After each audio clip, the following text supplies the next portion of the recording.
Welcome to the Resolute Reason. Episode 1. We have here Houston Brittain. Houston is the chairman of the Oklahoma State Truck Driving Championships, the chairman of the board of the Oklahoma Safety Council, board of directors for Oklahoma Trucking Association. He holds a couple of different designations. He has the the Specialist in Safety and Health designation and the Certified Official Safety and Health designation. So we're happy to have you on the show. Glad to be here. I think you're going to bring a lot of good content for our trucking audience. And honestly, if there's anybody out there in the risk management business, I don't think there's anybody more qualified than you to be on the show. So we appreciate you joining us, and we're happy that you're partnered with us in our risk management program. Absolutely glad to be a part of this. Yeah. So first off, I'd like to kind of get some information on the state truck driving championships. I know that's something you're really excited about. Yeah. It's something that we would like to be a part of this next year. But why don't you tell us a little bit about it? Yeah, absolutely. So the Oklahoma State Truck Driving Championships is basically part of the Oklahoma Trucking Association as a chapter. And so TDC, which is the Truck Driving Championships, is held every single year in every state. So each state puts on their own competition. And so we have the best of the drivers that are entered into the contests, and they'll come out and they go through several different little things they do. So one of them is a written test, and then they do a post-trip and pre-trip inspection, and then they do a skills course. And along the way, they're out there trying to perfect themselves, perfect their skills, because these are some of the best drivers for each one of those companies. Usually somewhere around 90 to 110 drivers that participate. And over a 2-day period, they participate in each one of these and they're graded. And so on the skills test, there's 6 different problems they have to maneuver through those skills tests. And then they get graded on that, and then do a written test and how they fare on that, and then also a post-trip, pre-trip inspection.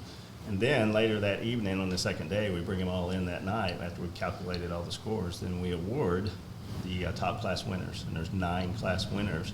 Those 9 class winners then proceed to the National Truck Driving Championships put on by the American Trucking Association, and this year happens to be in Indianapolis. And so they'll be going this year and participating against all the other states in the union who put on the TDC for that year. Wow. Yeah. Yeah, that's pretty incredible. You know, I know having your CDO alone, it really elevates you above the rest, and you're a professional driver. So I guess these guys are the elite of the elite when it comes to driving. You know, there's guys out there, we have what's called the rookie status. So there's guys that's never participated for that had, in fact, this past year we had a couple of rookies that won their classes. You know, out of the state, everyone that participated in the state, they won their class. So it doesn't necessarily have to be a guy who has 30 plus years. It's a guy who really is committed to trucking and committed to safety and what they do and how they drive to deliver our products. And then they go out and participate, and they end up winning. So some of the young bucks, actually. Some of the young guys. And I always say to the guys, I always tell them when I'm doing the orientation piece with all the drivers, I say, look out for these rookies because they're coming after you. Oh, yeah. Because some of the drivers have participated over years. You know, they've been there for 20 plus years of participating as long as they've been driving it. And that just goes in itself goes to show how cool it is that they have been safe drivers, because you have to qualify to be able to do this. You have to be a safe driver without an accident free for a year, so on and so forth. And then they participate every single year, so that tells me that throughout the year they drive safely, they know what they're doing to earn that right to be able to participate. And so these rookies come in, and you can see it, the veterans are kind of looking around, like, because I make all the rookies stand up. I said, if you're a rookie, I want you to stand up, and all the guys are looking like, oh no, this is my new competition, because it really is a new breed. But really, the cool thing is once you do that, and you participate, even if you win or if you lose, it gets in your blood. And so these guys want to come back year after year after year, because they're on pins and needles all the way through that process. And then that night they can kind of let their hair down a little bit in the banquet and say, whew, man, that was great. And then if they win, or even if they place third place, we place the top 3 in each class, and they're just stoked. They're excited. So you said about 100, you said, get together? Yeah, so we have anywhere, I think I've been doing this for 12 something years, and I think the most that we had was 110 that participated. Now during the COVID year, we didn't get the opportunity to do that, and I think the next year we had about 25 or 30, just simply because companies wasn't ready to release their drivers into that atmosphere. And then this year, we ended up having 75 drivers. Okay. Do they usually own their own rig or bring their own rigs or? No.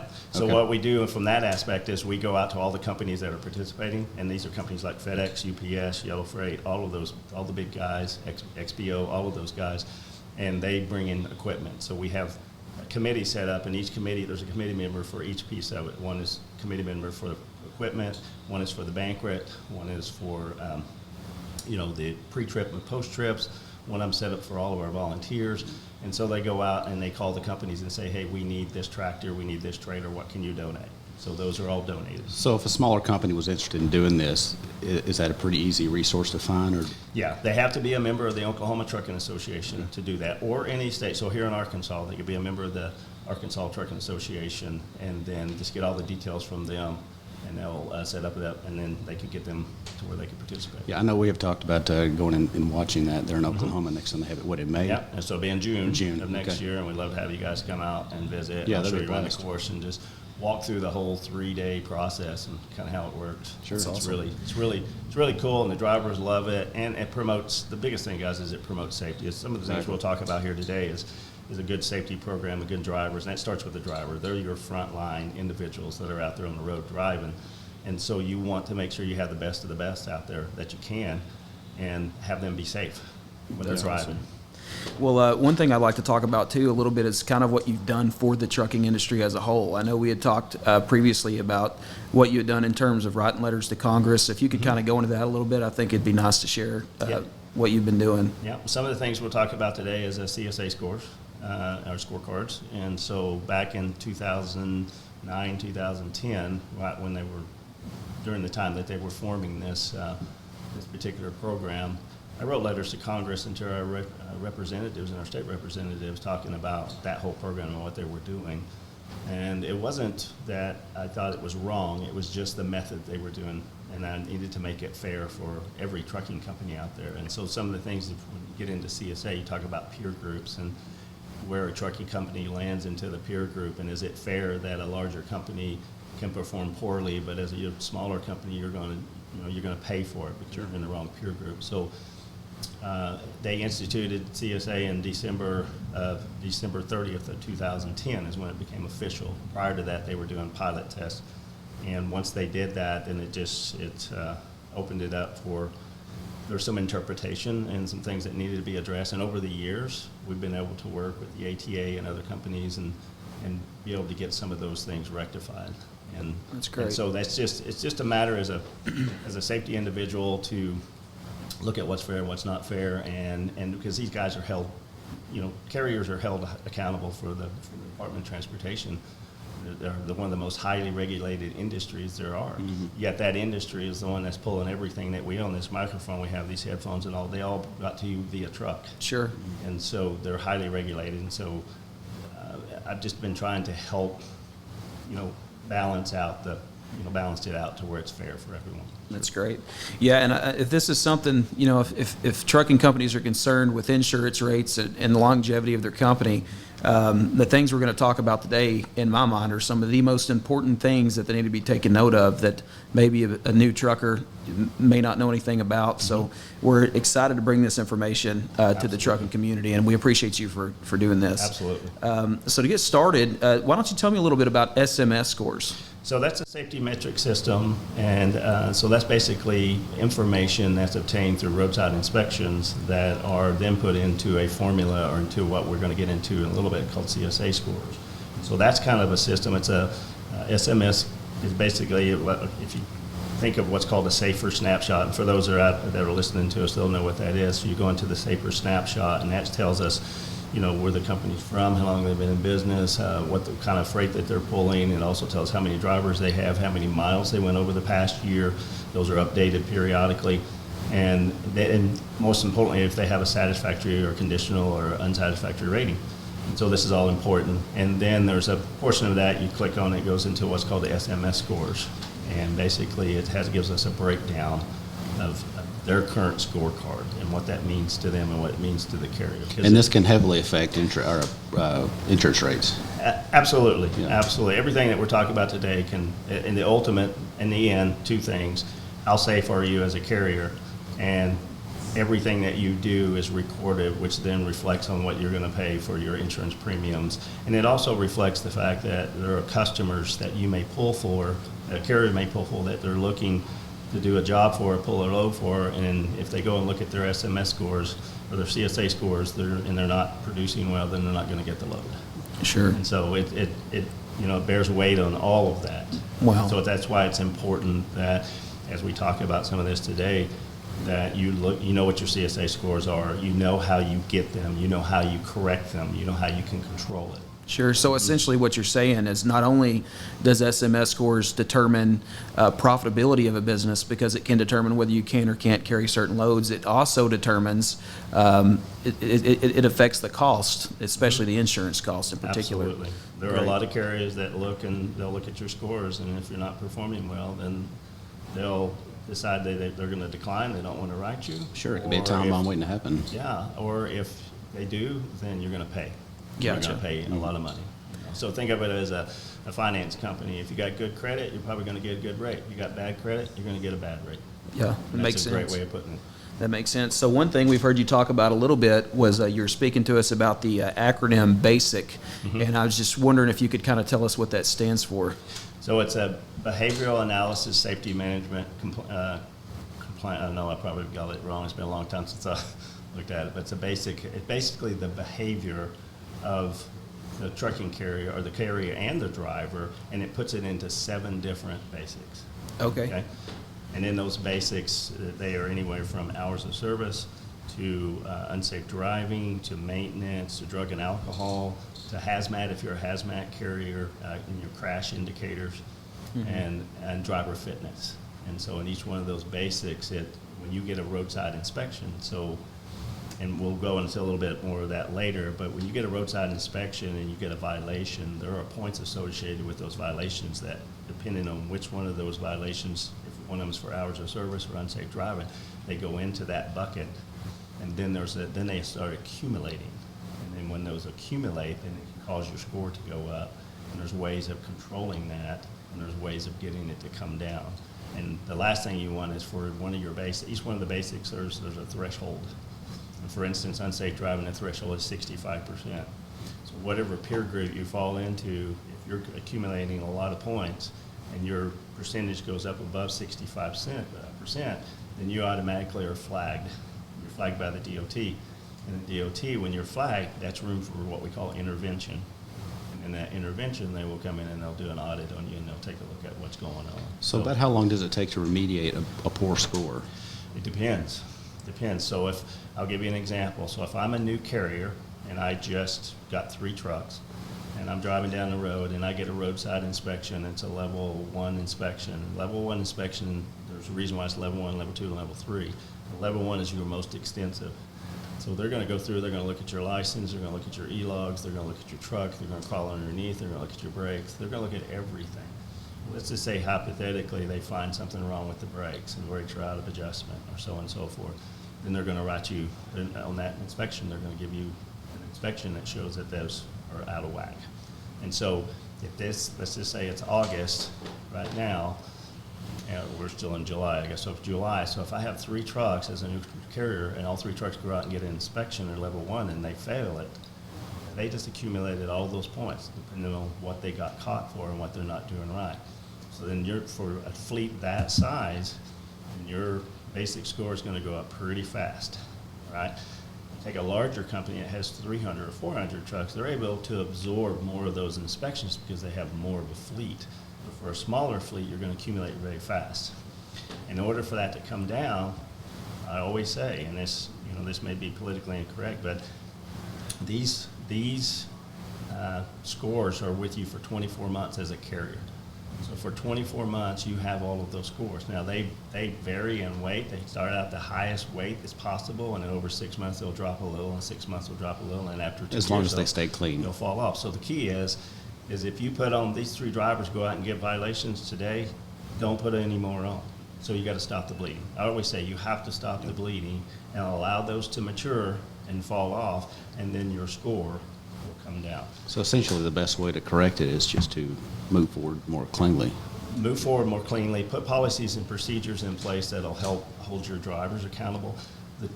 the CSA means compliance safety and accountability, and that's basically designed to hold your drivers accountable. So the general public holds the Department of Transportation accountable. The Department of Transportation holds the carriers accountable.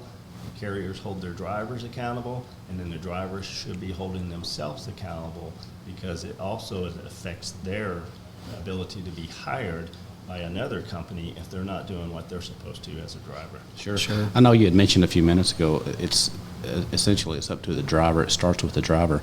And I would actually go a little farther than that. Probably it starts with the leadership. How important is safety to the owner of the company? Because if it's not extremely important to the owner, it's not going to be that important to the driver. Yeah, that's a great point. And, as part of my job and in my career, I've done presentations to leadership, because the leadership sets the tone. And when they set the tone, this is the expectation. And as a driver, if you're going to work for this company, you're going to follow the expectation that I set for you. Exactly. And so if a carrier or owner feels that safety is important to them, they need to set that tone. And then they need to hire good drivers to be able to help them maintain that expectation. But also, if they have drivers that won't, then there needs to be some sort of, not retribution, but some sort of penalty for them, or to make sure they're doing what they're supposed to do. Sure, because if that driver messes up and he moves on down the road, that company still has that rating. Yes, exactly. So yeah, a driver goes in, he picks up 30 points, and the next day he leaves. The carrier's still stuck with it for 24 months. Now, ironically, the driver is stuck with that for 36 months. Wow. So they have their own scorecard. So at the end of the day, this all formulates a scorecard, one for the carrier, one for the driver. Interesting. So, how do you avoid an audit? Is there a way to avoid being audited? Or? Yeah, absolutely. It's staying off the radar.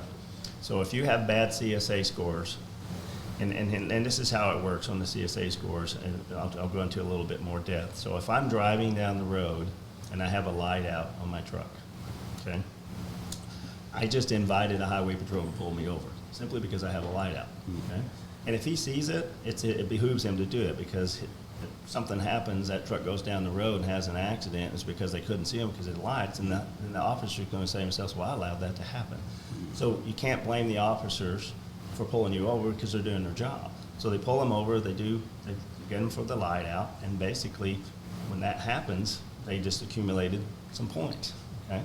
So what's going to happen is that's going to accumulate, and it's going to continue to rise, and then it's going to put you on the radar. So when you go through each one of the states you go through, if you're an interstate carrier, you're going across state lines, you're going into what's called ports of entry.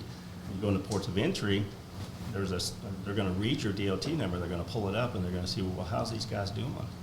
Well, if they have a red mark in vehicle maintenance and have a red mark in unsafe driving, there's what's associated with that's called an ISS score. ISS score is really high, so that means it's an automatic, I'm pulling you in and I'm going to do an automatic inspection, right? So you're on the radar. DOT's looking at you simply because of how you're performing. And then once you're performing bad, then you're on the radar for also a potential audit. So the key to not getting an audit is to stay off the radar. Make sure you have good safety programs in place. Make sure you're managing your CSA scores and keeping off the radar, so that when you do go through that scale, they look at you and say, they look at your scores, everything's good, and they say, carry on, young man, keep driving. That's what you want to do. Because once you get a red mark, there's a flag. It goes right straight to your local chapter of a DOT or FMCSA in your state, and you automatically become on the radar, and then they start looking at it and say, we probably need to go out and audit these.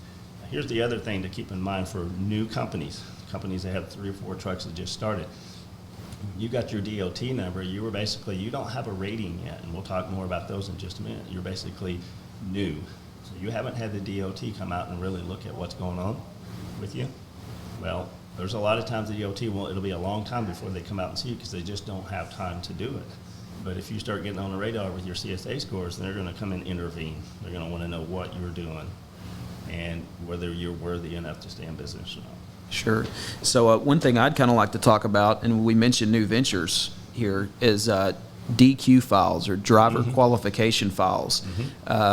it seems like basically everything that we've done in the past, it seems like a lot of these new ventures are not aware that they're supposed to be keeping those DQ files. Could you go into a little bit about why that's important and what those files should look like? Yeah, absolutely. So a driver qualification file, you should be on file for every single one of your drivers, and there are processes you have to go through to build that. Part of that is your hiring practices. Part of it is checking the references for companies they drove before. You also have a drug and alcohol program that you have to put through. Every driver should be run through a drug and alcohol program. There's also a piece called the Drug and Alcohol Clearinghouse, which is relatively new to the industry. They did a few years ago, and that basically will check to see if they tested positive on a random drug test in any other company, which then tells the current company that's trying to hire them that the guys are good, that they haven't ever tested positive. And so in that DQ file, basically, and you have to have a full-length application, everything has to be filled out, and all that has to be maintained in the office at all times, so that when you do get a DOT audit, and you will, it's not a matter of if, it's a matter of when, they come in and do the audit, the first thing they're going to do is they're going to ask for a specific file, which is the DQ file on a specific driver. Sure. And if you can't provide that, then you're going to get fined for not having that DQ file in place. Sure. Yeah. So if somebody were to get a DOT audit, what can they generally expect? So in those audits, you're going to expect, and I'll give you an example. So we have, and I've sat through a few of these, and so we have an officer that'll basically give you a telephone call and say, I'll be there on Friday morning. You know, this is on Wednesday. So they usually give you a couple of days to get your ducks in a row. So then they get there, and they're going to, and they will have already looked at your DOT scores. They will have already looked at your program. So they already have in mind who they're going to call in terms of drivers, because they have access to drivers as well in their report cards. And so they'll come in and say, let me see John Doe's file. So they come in and they start looking through the file and making sure that you have everything in place. Okay, if you're good there, then you're good. You move on to the next test. The next test is your hours of service. They want to look at your e-logs. Are you managing these correctly? You're making sure these guys, that if they're owner-operators, they're not using what's called personal conveyance or abusing that liberty they have on e-logs, because they own the vehicle and they have the ability to use personal conveyance and things like that. But there are regulations associated with that and how to use it and how not to use it. And that's kind of one of the biggest things that DOT is finding right now in their current audits is misuse of personal conveyance. Can you explain that a little bit, the conveyance? So personal conveyance would be if I'm an owner-operator, I own a truck, right? It's my truck. It doesn't belong to the company, but I'm running under the company's authority. So if I'm out driving and all of a sudden, you know, I run out of hours, well, because I own the truck, I think I can just keep on going. So they log out of the e-log and they just keep on going. Or they're using it to make moves in the truck to different locations, not burning up their time, because you're on a clock on the DOT, on the electronic log, you're on a clock. You only have so many hours to run and so many hours to sleep and so many hours to get fuel and so on and so forth. And there's part of that's while you're unloading and unloading. So if you're not logging those correctly, that's how you end up with an hours of service violation. And the most critical one right now is personal conveyance. So they're just misusing it. Some companies if you're an owner-operator that you sign on with, they put the policies in place. Yes, you're an owner-operator, but here's the personal conveyance, and I don't care if it's your own vehicle, you have to follow these, because, again, it's a reflection of the carrier. The carrier has to hold them responsible, even if they're contracted with them or not. They have to hold them responsible. Sure, it shows if you're running a tight ship or not. Exactly. You know, we had a recent company that I worked with that had an audit, and that was the biggest issue, was personal conveyance. Yeah. So we had to write new policies and put in place for them. We had to give reprimands to the drivers and basically in that audit, that's what DOT wants you to do. They want to see that you're not running a renegade ship, that you care about your company, you care about the safety of your drivers and those around them. And if you're doing that and you make a few mistakes here and there, they're gonna help you to fix that. But if you're just running guys that are not qualified to drive and you're not following the e-logs and you're running equipment that has bad maintenance on it, that is just a time bomb waiting to happen, that's when they get upset with you. That's when those are the companies that they want to make sure they can either fix or they can shut down. Sure.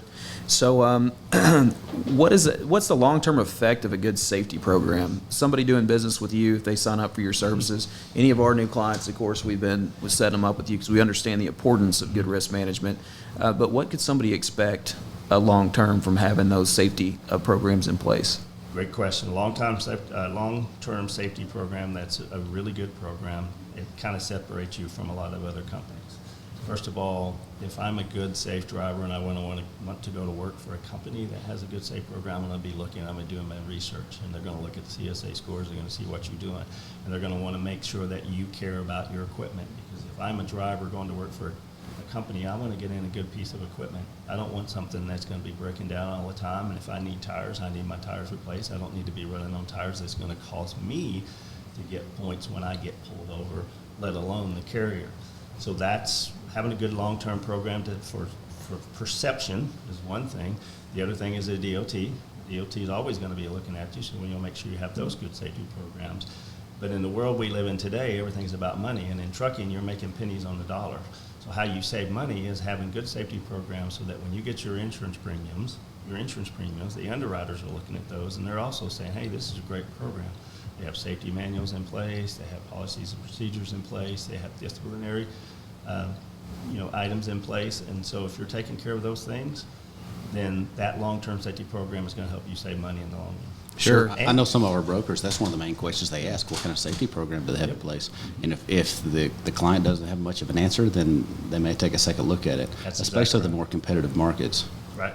Yeah, one thing actually we've tried to focus on here lately, we've noticed as long as we do our job as insurance agents and manage an account right, when it comes to renewal, we should be saving them money per unit. Yes. And ways that we do that are by implementing a risk management plan, by partnering with you, and making sure that those safety manuals are in place and those hiring procedures are in place so that when it comes time to shop that rate at renewal, instead of them, I mean, we've seen accounts with us paying, $30,000 a unit, and then we reshop them and cut the rate in half. Yes. And these are relatively newer ventures, but it definitely pays in my mind to pay attention, right?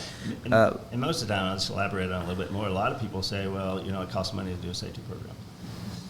There's a little bit of investment in doing that, and once you do, it's easy to maintain, and you just continue to maintain it, and you're going to reap the benefits of it through your insurance premium. Sure. No, it's And peanuts in also comparison. working with customers, big customers. Let's just say, I'm not going to name any names. There's a large customer you want to do business with out there. And in order to do that, you got to have a great safety program. But look at the volume of money you're going to make by doing business with them because you're doing things the right way. You're crossing T's, dotting I's, doing what you're supposed to. Sure. Limiting your So- liabilities. So the investment is small compared to what it can do, the benefits you can reap from it from years to come. And I believe if they don't have a safety program in place, they don't even know the benefits that they're missing They out on. don't, and they're just asking for trouble. And Yeah. and some of it's just because they just don't know, and that's what I've been doing this for a long time, and I just want to educate people on the best way to do it, and I can help them do it. My company can help them do it. You can help them do it. Together we can help them do it, and then they can be successful. Sure. Because ultimately, we don't need them out on the roads driving around out there if they're not qualified, if they don't know what they're doing, because they could get someone hurt. Yeah, I think what's great too about you bringing the information to the table is you're not just you know it from the safety side, but correct me if I'm wrong. You were you learned how to drive when you were about 8 years old on a family farm, correct? Mm-hmm. Yeah, actually, my dad taught me how to drive a truck a long, long time ago when I was very, very young. So I have a total respect for it. He was in the business for 40 plus years. I learned everything from him. He taught me how to drive. He was very good at it, and it kind of got in my blood as a young kid. I remember being out, playing trucks, because it was in our blood. That's what we wanted to do. Now, after I went to college, I decided I didn't want to be a professional driver long term, but I still needed to do it to get it out of my system because I'd always wanted to do it. So I went and drove for a few years. Sure, over a million miles under your belt, right? Close to it. And Yeah. and I currently still have a CDL license. I can currently go get in a truck right now, and I'm qualified to drive that. And so I have an ultimate respect for it, and I have a huge respect for our current drivers today. Because back when I drove, which is in the early '90s, late '80s, early '90s, then it wasn't as tough as it is today. Today we have more congestion, we have more road construction, we have more drivers driving around with cell phones, and these younger adults driving around with cell phones not paying attention, and they have no respect for what the driver does. And so I have a huge respect for these guys and what they do. And I always say that when you get done with your day, if you're not tired, then you didn't do your job, because you're going to be tired from just driving defensively all day long. And I really believe that's what makes Brittain risk management so unique in the marketplace, is because you're bringing all this wealth of experience that most safety guys, they've learned that either out of a book or just a conversation with other truckers. So you can actually have those one-on-one conversations with these truck drivers and the company owners, because you've been there, you've been in the seat, you've got almost 1 million miles under your belt yourself, so you can actually have those conversations with No, them. you're 100% right. They have a little bit more respect for me because I've sat in their position, I've done Sure. their job, and they can appreciate that, and they know that I understand the ins and outs of the road, the ins and outs of the truck, how to drive it, how to maneuver it, how to be safe, how to drive defensively, how to back it, all of those things. And so they have a huge respect for me. But most importantly, every position I had as a safety director in the trucking industry, I try to lead by example. And so I would get out there and help them, I'd help them do their post-trip, pre-trip inspection, show them what they were doing wrong and show them how to do it right, and then be able to get down on their level and say, hey, tell me what happened in this particular situation and let me just kind of walk through it. So as I'm listening to it, I'm putting myself behind the wheel and say, yeah, I would have done that as well, or maybe I would have done something a little bit differently. But each situation is different. You never know what's going to happen. The adrenaline gets to flowing. Someone comes in front of you and hits their brakes, and it's a hard braking event. You don't know what you're going to do. Sure. And so the goal would be ultimately to just try to put myself in their shoes, having been there before, and try to educate them on that. Sure.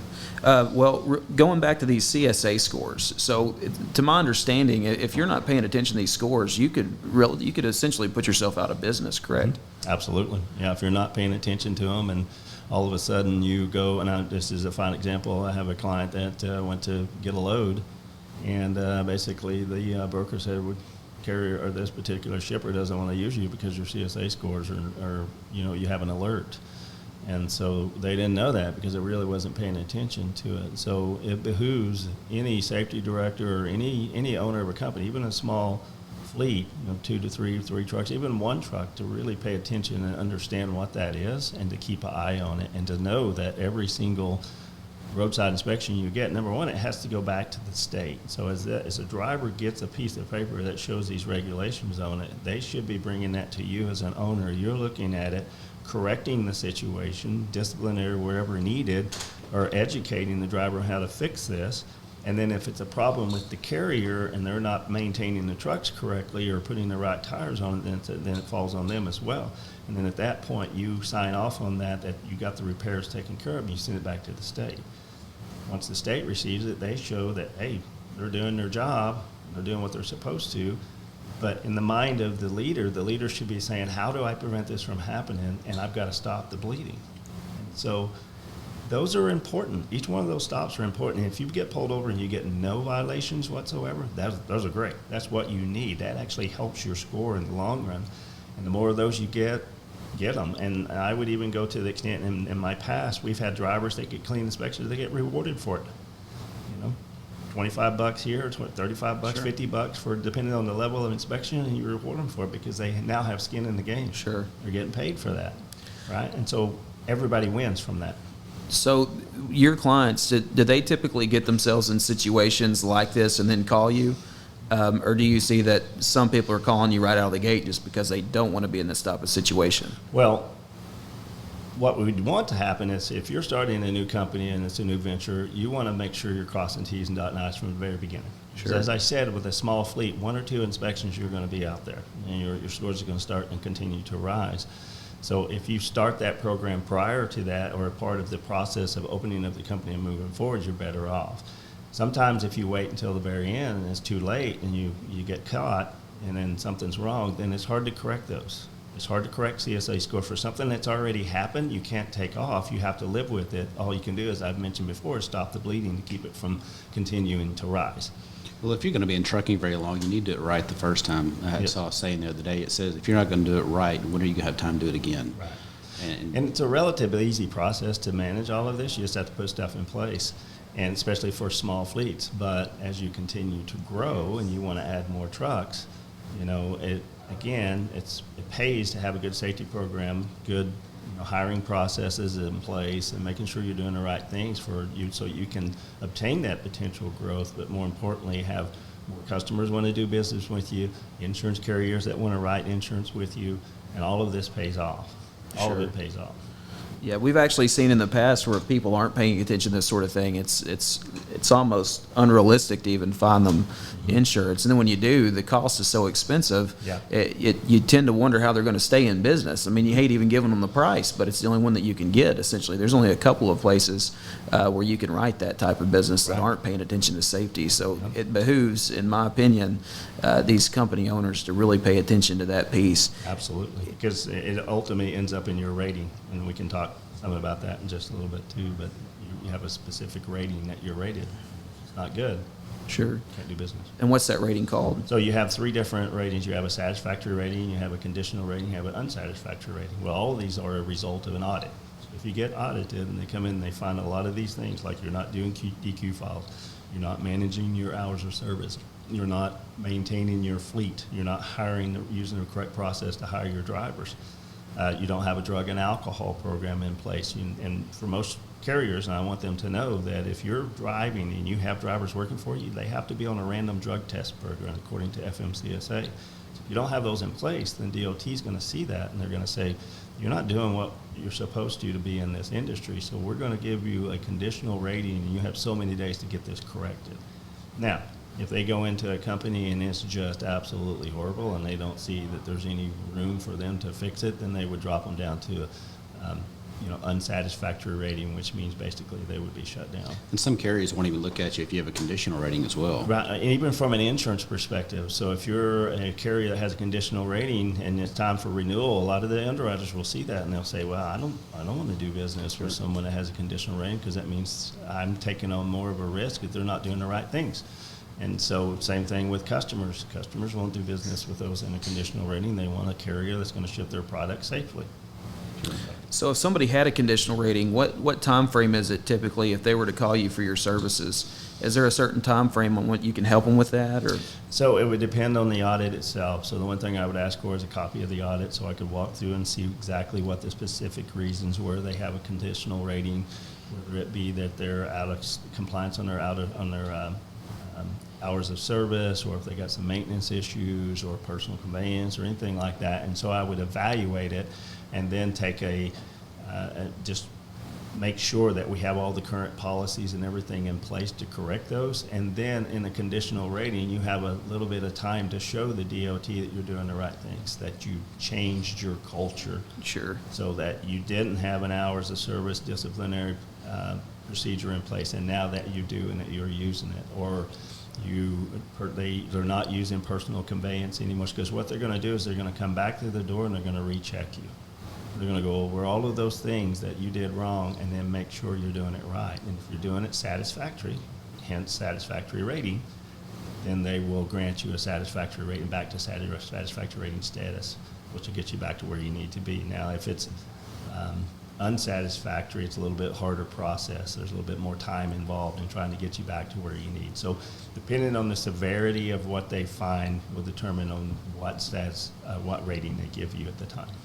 So because it's so important to put a good driver behind the wheel of your company, what do companies need to look for when they're hiring a new driver? Well, obviously, they're looking for experience. But we live in a society today where the pool of drivers are drying up. That's one of the biggest common issues with all carriers today is we can't find drivers. And it's simply because the pool of drivers are drying up. There are a lot of these guys that have been driving for years, like my dad was an example of that are retiring. They're getting out of it.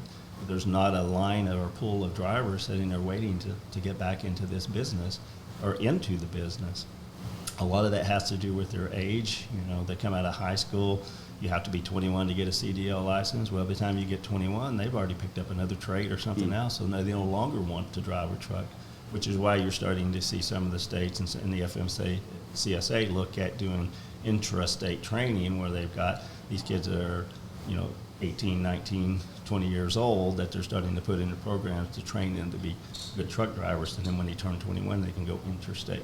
So as you're looking for a driver, you're obviously looking for experience. You're looking for what's called, their scorecard is on what's called a PSP. So carriers has a scorecard from the CSA scorecard from the FMCSA. There's a program called PSP where if you're hiring a driver, you can pull a PSP, and it'll show what the driver's been doing over the last 36 months in terms of roadside inspections.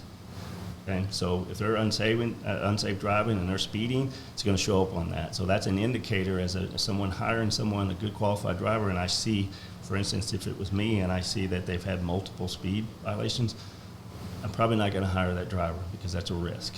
And depending on the span of how long they've taken them to get them, and if they're a couple of months apart and the frequency of them, yeah, great. And if that happens, then I'm probably not going to take them. But if I'm looking at they've got some maintenance issues, well, my first question from that perspective would be, does the carrier really care about the fleet that they were driving? You know, maybe the driver was driving and said, hey, I need new tires or I need a new windshield or whatever, and the carrier just wouldn't do it. So they kept racking this up. So maintenance has always been one of those areas where there's a little bit of forgiveness there, depending on the driver, depending on the carrier, and whether they took care of the equipment or not. So that is a kind of a scorecard for the driver. So I would always look at that. Obviously their MVRs, what other companies they've worked through, and just be trying to find a good there's a happy medium, but trying to find a good qualified driver, not just, I always say this, not just a warm body. Sure. Typically carriers, they got 20 trucks sitting out there and they just want to put a warm body in, and that's really not the way to do it. You need to be thinking, if you care about your company and your safety program, you're not just going to put a warm body in a truck. Sure. All right, so you guys have been asking me a lot of questions, but I got a question for you, because this is one of the things that I struggle with sometimes when I was in the insurance business, working with companies trying to get right carriers that had drivers that were new ventures and things like that, and drivers didn't have a lot of experience. So you guys have programs in place through Resolute Group to Sure. do that? Yeah, so there's not a lot of markets out there that'll do that type of thing, but we do have access to the markets that will allow it. So we've got options really for anybody. One thing I would say, though, is if you're wanting to hire drivers with not very much experience, you can expect to pay a little premium. With that being said, we've also just recently saw a company where we saved them over, I think maybe they're running 20 trucks or so, and we put about $80,000 a year back in their pocket. I will say the important thing about hiring a driver with the least amount of experience like that is they need to have a clean MVR. Mm-hmm. If they have very many points or really much of anything on their MVR, that's one thing that'll kick them out of a lot of programs that would even consider a driver with 1 year experience. We even have some that will take a look at drivers with less than 1 year experience. But again, they would have to have a clean MVR, and just the company itself would have to be pretty clean as well. Well, that's cool. You got carriers that are willing to look at that, because I had mentioned earlier about a PSP. Well, if you got a new driver that hasn't been driving on a while, doesn't have a lot of experience, that's going to be something they're not going to look at because they really don't have any history to back that up. But to your point, in MVR, underwriters looking at that. So it's really cool that you got programs in place that will manage that. Sure. Yeah, so one of the things in my mind that's really important for a company that's growing in that direction is making sure we set them up on a safety program and having you partner with us. So it's actually something that the one we just spoke about earlier that we partnered up on, I think that's going to be very important to them. So, Absolutely. So, working with you guys, if we had a potential company that's that's going to come on with you guys and looking for a safety program, there's a wide array of things that we can offer. A new client, and that's anywhere from safety manuals to safety newsletters to helping them through their compliance with their CSA scores, disciplinary items that can help them hold their drivers accountable, programs from drug and alcohol programs, the DQ files, processes, and how those things work and how it works and make it to where when someone comes walking through the door that you present well and everything looks good and everything's intact. So years and years of experience, and even an audit, if you get into an audit and need some help with that, then I've got years of experience in handling audits. So basically, and then also if you think about, there's another factor of safety too, it's OSHA. A lot of times if you're a company, you have facilities, you have a maintenance crew or whatever the case may be, those are also laws that are held accountable by the government as well, and that's OSHA, and so I can help with those projects as well. Do you find that a lot of people don't even have a written safety plan or any kind of manual in place? Yeah, absolutely. I mean, you take a new company that goes out and they get a couple of trucks and they're running, and it's probably sometimes the last thing on their mind. The ones that are proactive may have reached out and tried to figure out a way to get a safety manual, but safety manuals they're you need to have one on file because, again, as I said, you're setting the tone. If you're the leader and you want to be successful, you're setting the tone for what your program is going to look like. And if you have a safety manual that you're reviewing with your drivers or employees, it's important for them to see that and then understand that you're setting the tone. You're going to be held accountable to that. Absolutely. If it's not important to you, it's not going to be important to them. Absolutely. Sure. And so if there's no such thing on file, then you can't. I always say you give your employees the tools to succeed, but if you don't give them the tools to succeed, you can't hold them accountable. Sure. So, is there a particular deficiency that you find that your program can help a lot? More like out of services or certain alerts that you see more often than others. it's pretty much we can do everything. It's all encompassing. So it all kind of depends on the situation, what the scores look like, if it's derivative of some maintenance issues or hours of service or anything along those 7 basics, we can help them. Even in the hazmat world for carriers that have placards, that's a whole different basic that they're being judged on. They're not really judged, but they're being looked at, and so we can help them in that area as well. So I've got lots of experience in that piece as well. So anything we can pretty much encompass within the program. We can build a program to suit. Sure. I do know over your tenure, you've worked with a wide range of different companies as far as size. Maybe you could go into that a little bit. Yeah, absolutely. So I've worked for a company out of Tulsa called Miller Truck Lines. We were somewhere around 450 up to 600 trucks at one time. So I helped manage that fleet. Worked for a company called Action Resources out of Birmingham, Alabama, and they had 5 different companies all in logistics. So I was the vice president of safety for them. Worked with them for a while. I worked for a company out of McAlester, Oklahoma called Triad Transport. Actually drove for them. So that's where I obtained my CDL and worked for them and drove for them for a while. And then later came back and became their safety director. And we hauled hazmat. And so lots and lots of experience in the hazmat world. And we hauled some pretty nasty stuff. But I've also been a safety director for Dollar Thrifty rental car company. And then we got purchased by Hertz, and I became a regional safety manager for the Central United States. And then I worked for a company called Navstar, which builds actual trucks in the manufacturing sector. I was an environmental health and safety engineer for them as well. And then I worked for several other companies that involve safety programs, HR, environmental programs, employee relations, operations.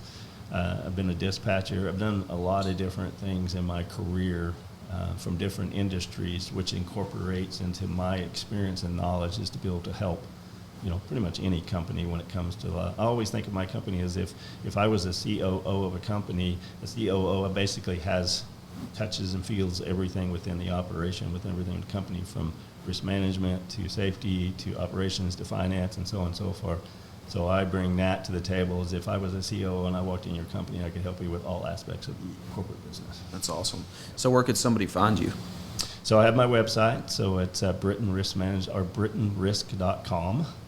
And then my email address is houston@BrittainRisk.com, and then all of my information's on there. So I invite anyone to go out and take a look at that. There's also a chat feature if you want to reach out and call me, have a conversation. My cell phone number is in there as well, so give me a call and be happy to talk to anyone about my programs and how I can help them. Well, I will say, as we're getting to know you better, it's become very evident that you have an extreme wealth of knowledge in the transportation industry from multiple aspects, whether it's driving or the safety director side or all those others that you mentioned. I know that we're excited for the strategic partnership between Brittain Risk Management and Resolute Insurance Group, and I know that we're all going to benefit from it greatly. Absolutely, and a pleasure to be here with you guys. Pleasure to talk with you today. And again, I'm here to help. I want to help everybody that I can, and help you guys, and help certainly your clients, my clients, our clients, Sure. and help them become safer and help them be successful and succeed.